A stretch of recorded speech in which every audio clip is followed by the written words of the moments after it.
Hola, bienvenidos a mi canal, mi nombre es Verónica y el día de hoy haremos la fórmula del jabón camuflado. Es un jabón artesanal con maravillosas propiedades debido a la coloración natural que le daremos al jabón.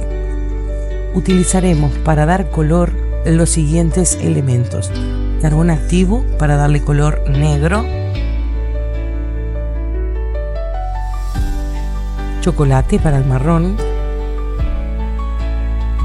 matcha para el verde claro, moringa para el verde y para el verde más oscuro espirulina.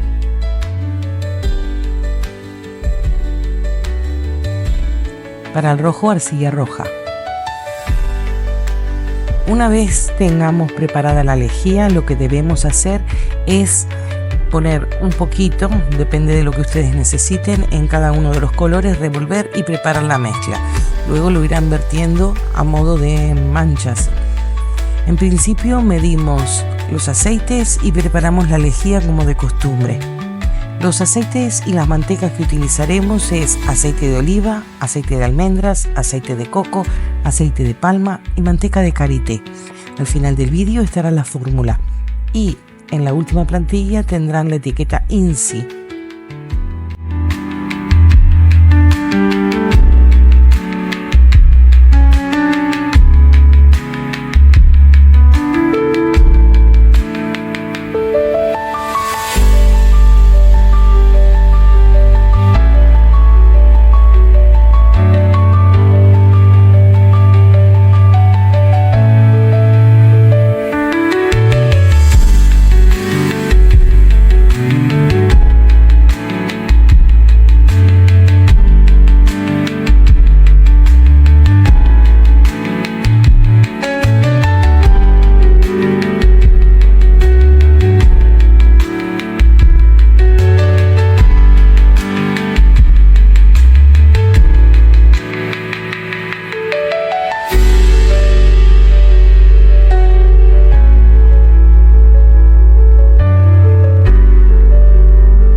Este es el jabón terminado, espero que les guste, que lo pongan en práctica y déjenme en los comentarios si tienen algunas dudas. Suscríbanse al canal, denle like y compartan. Gracias.